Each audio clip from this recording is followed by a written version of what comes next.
Good morning, kids. Today we're checking out a brand new, kind of a brand new video from Hoops and Hip Hop about giving more branched evolutions to Pokemon. Let's hop in. What if Pokemon got more branched evolutions? It's one of the most fun evolution mechanics in the series, and it's always super exciting whenever a Pokemon does gain a branched evolution. So what if more Pokemon had them? That's what we're looking at today with some new Pokemon designs of my very own. So let's check it out. Let's go. I am 12 really years. excited to get into these Fakemon, but I'm also excited to tell you guys about the charity drive for St. Jude Children's Research Hospital that my Oh. merch store and I are currently running for the holidays. From now through the rest of 2023 on December 31st, We're going to take a small cut, and we're back, hopefully. release of the Indigo Disc DLC for Pokemon Scarlet and Violet, it only felt right to include a Paldea Pokemon here, and the one that easily seemed to be the most intriguing was Charcadet. Yeah, it does already have a branched evolution, evolving into either Armarouge or Ceruledge, but it's been a somewhat popular point of discussion amongst fans as to what it would be like if Charcadet had more evolutions of different types as well. And there's been some cool yeah, I know. art put out there already, so I thought I would throw my hat into the ring by creating my own additional branched evolution for this. See, what some people actually did is that they took inspiration from other Pokemon items or Pokemon themselves and turned them into armor, just like what was done with these two. Pokemon. This is Aerocois, a fire fairy type evolution of Charcadet to stand alongside Armarouge and Ceruledge. So basically, since Armarouge and Ceruledge are essentially like secondary mascots for Scarlet and Violet, since they're each exclusive to one of the two games, and also Yeah. take on a Scarlet and Violet color scheme as well, I thought it only made sense for a third member of this group to be themed after the DLC, the teal mask and the indigo disc. So Oh, hopefully they don't okay. actually do this for real in the indigo disc and screw up my video, but They to did me not. it just feels like a very natural way to go about this, since both DLCs are also named after colors as well, just like the base games. With that said, Aerocois primarily uses teal in its color scheme in order to stand out alongside Armarouge and Ceruledge, and it does this Okay. for another Where do key you get the reason, armor which we will from? get into in a second, but it has to do with Aerocois' weapon of choice.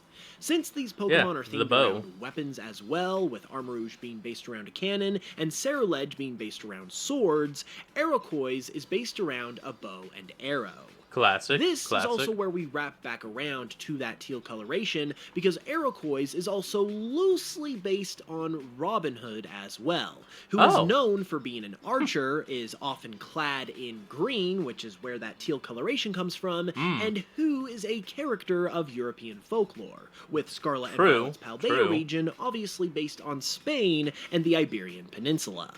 According to Bulbapedia, it's also possible that Armarouge and Ceruledge take inspiration from actual historical figures as well, so I felt Oh? that the Who? Robin Hood element could fit in well.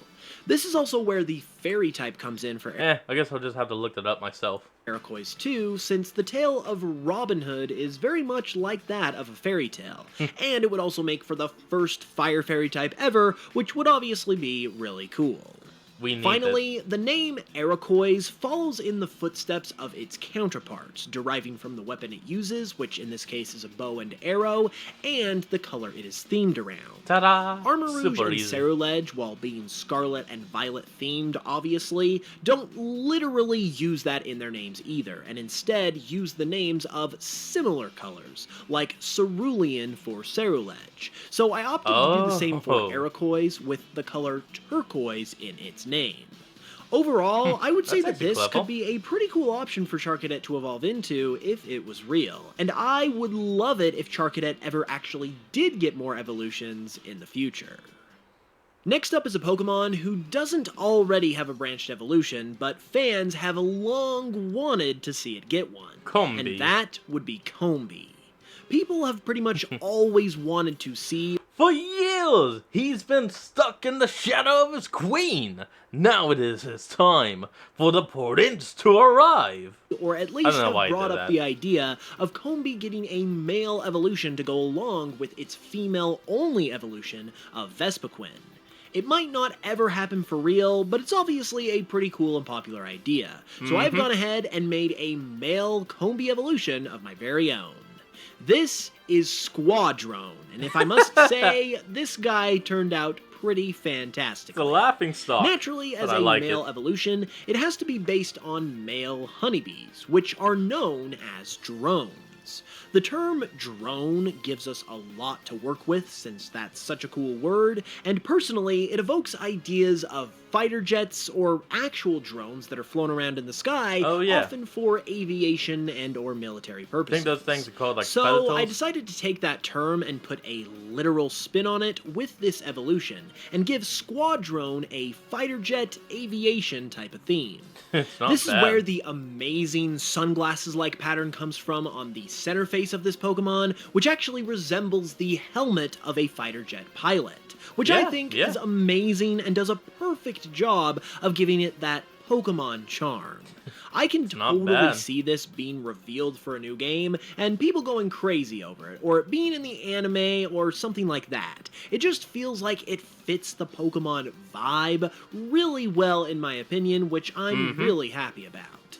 It is still a bug flying type, and while I initially wanted to make it a bug fighting type to add some pizzazz to it, that doesn't really work well with the drone bee inspiration, since drones apparently have no stinger.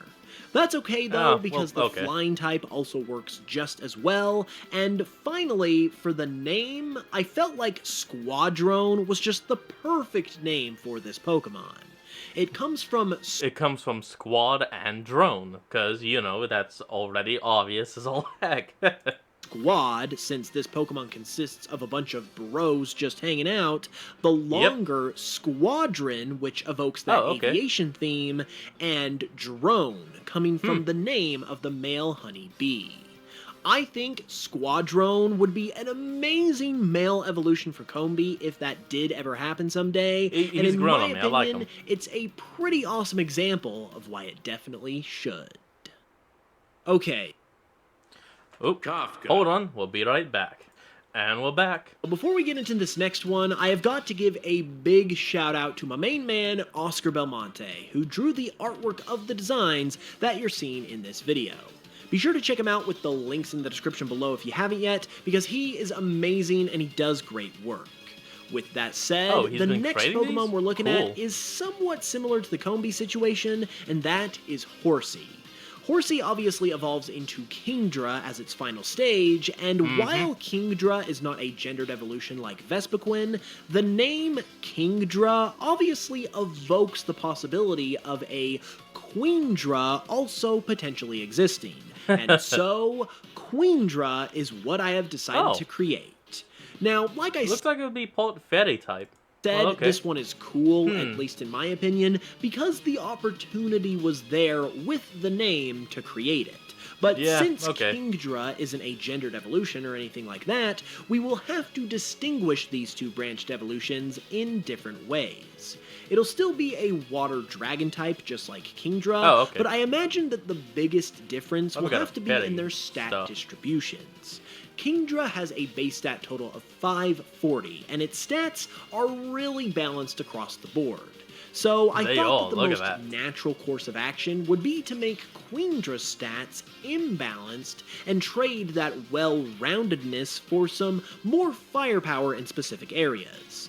I have kept it at the same total of 540, but made its HP, special attack, and special defense its specialty by giving it 100 base HP and a whopping 140 in special attack and special defense. I also picked these because it would likely be dealing in and taking more special hits than physical ones, so it's also going to be beneficial to what this Pokemon does. However, that does mean that it's going to suffer in other areas, with it having just 50 base attack and defense and only 60 in speed. This way, when you go to evolve your Seadra, you'll have a choice between the balanced and well-rounded Kingdra or the strong but ultimately imbalanced Queendra. And I think that would make for a nice dynamic. Design-wise, you obviously know where the name comes from at this point, and while it wasn't made to look too feminine or anything like that, You since did it's a not good a job. gendered evolution as previously mentioned, and on top of that, it's not like Kingdra looks overtly masculine on the flip side of things, it does still take on a lighter blue and a soft pink coloration to help evoke just a little bit of that feminine origin. Just a little bit. Just a little What bit. do you guys think about these evolutions, though? How do you think they should They're evolve not from bad. their previous forms? Be sure to let me know about this in the comments below because I would really love to hear it. Okay, now hold on. I'm gonna say this. The way you should get Squadron is that Squadron. I'm sorry. Is that you have to have a Melcombe in your party with a Vesper Queen when you level it up, or when you level him up. Then, boom, he just becomes this. Like he becomes stronger to defend his queen. There you go. Good idea. And leave a like and subscribe if you just- enjoyed and you haven't yet because it really helps out. With that said, I'll be back very soon with another new video. Well, folks, that's going to be the end of today's video. I hope you all enjoyed this. Remember to like, comment, and subscribe for more. Link to the original will be in the description below, and I'll see you folks next time when we flick on. Peace out.